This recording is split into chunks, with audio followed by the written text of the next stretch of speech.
रहे हैं Sirohi news channel. माननीय सभापति महोदय, इस बिल को लेकर के मैं बहुत चकित हूं।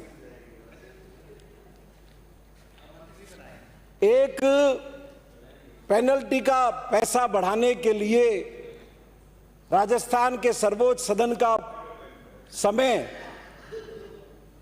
लिया गया और आगे भी इस तरह की गतिविधि के लिए लिया जाता रहेगा, ऐसा इससे प्रकट होता है।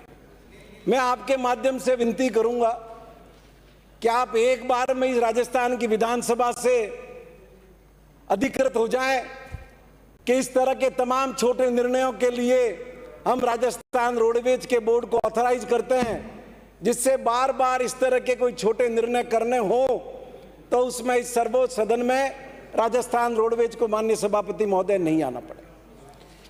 अब ये पैसा पेनल्टी बढ़ाने का निर्णय भी इनको क्यों लेना पड़ा, उसका भी कोई ठोस कारण नहीं दिखता है।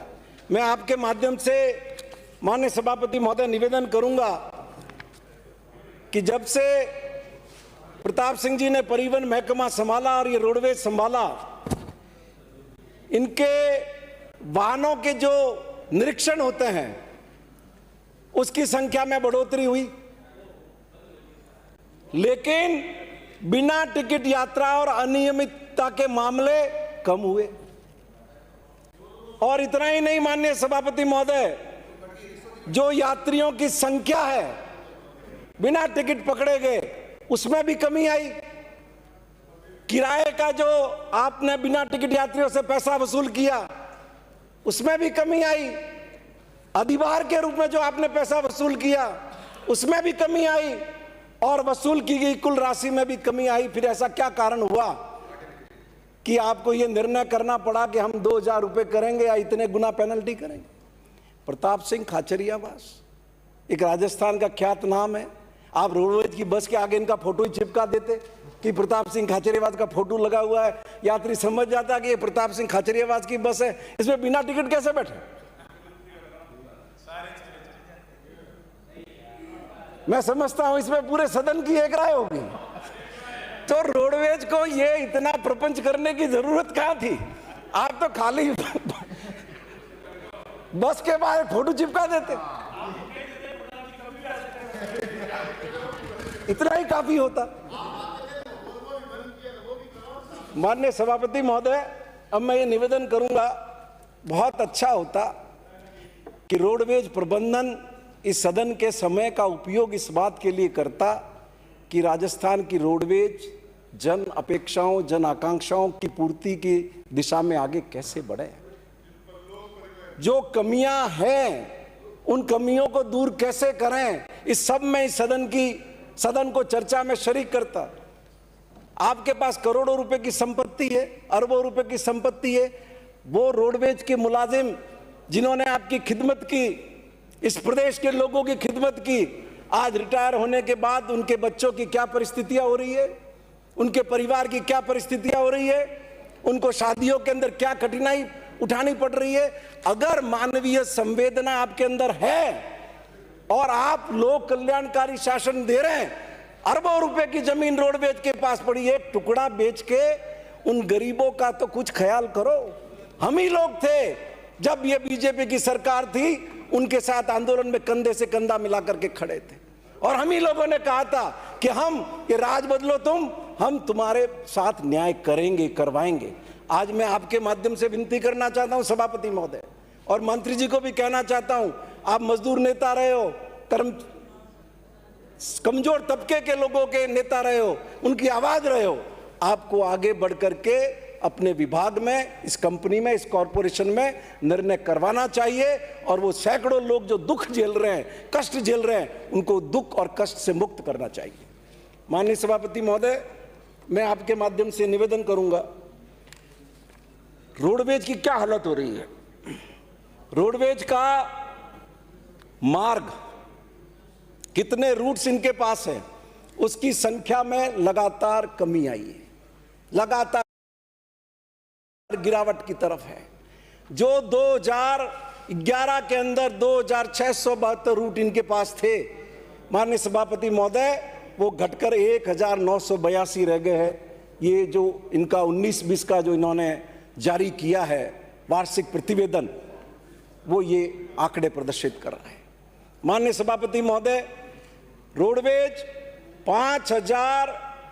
6,66 लाख किलोमीटर 2011 में चलती थी, आज घटकर के कितने पे आ गई है? 5,219 लाख किलोमीटर। सभापति महोदय, इतना ही नहीं, जो निगम के वाहनों की संख्या है खुद की, जो 2017 में 4,528 थी, वो घटकर 3,751 रही। निजी वाहनों की संख्या जरूर बढ़ रही है, लेकिन रोडवेज के अपने वाहनों की संख्या लगातार घटी है। इनका लॉस लगातार बढ़ रहा है।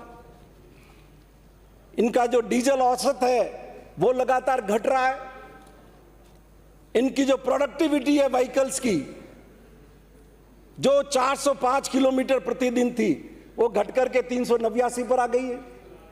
माननीय अध्यक्ष महोदय, और इनका जो बेड़े की यूटिलिटी थी, एक जमाने के अंदर जो राष्ट्रीय औसत था उससे भी बेहतर राजस्थान था, आज वो घटकर के 74 पर आ गई है, बहुत पीछे की तरफ। और बल्कि अगर लेटेस्ट आंकड़े मंत्री जी बताएंगे तो वो तो मेरे ख्याल से 69% पर ही आ गए। इसी तरीके से माननीय सभापति महोदय, प्रति किलोमीटर इनका खर्चा जो पहले 2356 पैसे कभी हुआ करता था, वो आज बढ़कर के 4246 रुपए हो गए।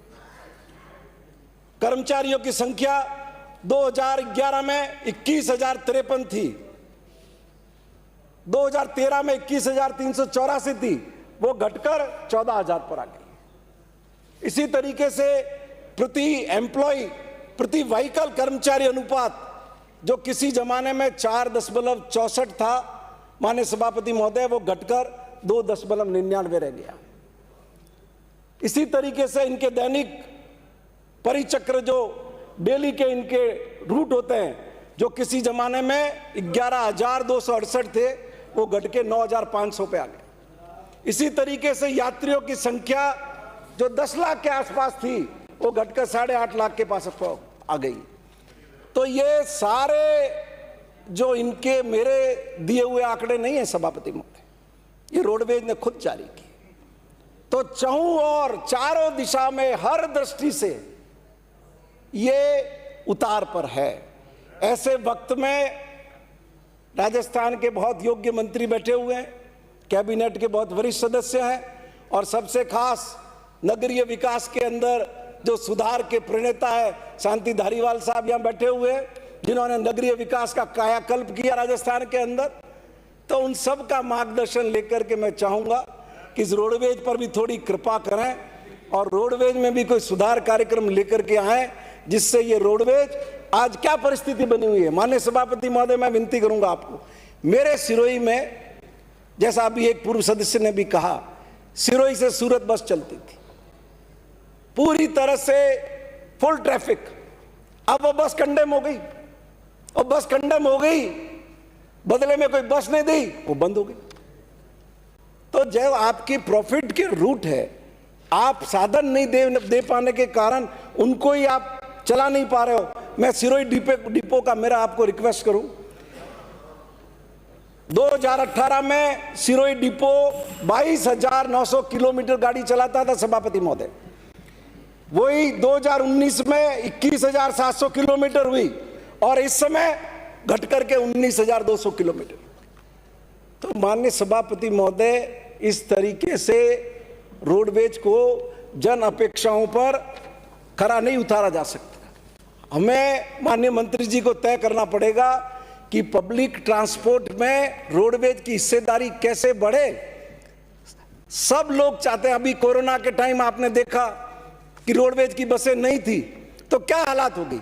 एक जगह से दूसरी जगह किसी आदमी को जाना है, उसको कितना पैसा चुकाना पड़ा, कई गुना पैसा चुकाना पड़ा। तो ये रोडवेज लोगों की मदद का एक माध्यम है। इसका पब्लिक ट्रांसपोर्टेशन में इसका शेयर बढ़ना चाहिए, और दूसरा रोडवेज को सिस्टम बनाना चाहिए। आप बसें जो है किराए पर लेते हो, पूरे राजस्थान का सेंट्रलाइज निर्णय कई बार आपने किया, जिन डिपो को जरूरत नहीं थी वहां के लिए भी बसें आपने किराए पर ले ली, तो बसें खड़ी रही, उससे लॉस जनरेट हुआ। तो एक सिस्टम भी इसका रोडवेज के अंदर आपको डेवलप करना चाहिए। जिन लोगों से एग्रीमेंट करते हैं आप, उस एग्रीमेंट में शर्तों की पालना हो रही है या नहीं हो रही है, उस संविदा कॉन्ट्रैक्ट की पालना हो रही है कि नहीं हो रही है, इसको रोडवेज के अंदर कोई देखने वाला नहीं है और रोडवेज को चूना लगता रहता है। माननीय सभापति महोदय, मैं आपके माध्यम से यह भी निवेदन करूंगा कि प्रोडक्टिविटी लाने पर ध्यान दें और रोडवेज की मंत्री जी हिस्ट्री उठा के देख लेना। जब एक जनप्रतिनिधि रोडवेज का चेयरमैन था, काला प्रसाद शर्मा, हमारे वरिष्ठ नेता लोग शायद जानते होंगे, वो राजस्थान रोडवेज के नॉमिनेटेड चेयरमैन और उस वक्त रोडवेज प्रॉफिट में था। आप खाली ये मत समझिए कि जनप्रतिनिधि कोई किसी जगह पर बैठेगा तो वो उस संस्था का कायाकल्प नहीं कर सकता। उसके पास सब तरह के सोर्स होते हैं, वो साधारण से व्यक्ति से जुड़ा हुआ होता है। इसलिए ये जो रोडवेज के अंदर लाल फीताशाही का जंगल राज चल रहा है और ये चू चू करके रोडवेज को खोखला कर रहा है, इस पर एक नई सोच लेकर के आओ। धारीवाल साहब राजस्थान आवासन मंडल के चेयरमैन बने हैं। इसी तरीके से रोडवेज के अंदर भी अगर आपको हमारे वीडियो अच्छे लग रहे हैं तो अभी हमारे चैनल को सब्सक्राइब करें, साथ ही हमारे वीडियो पर लाइक, कमेंट और शेयर जरूर करें।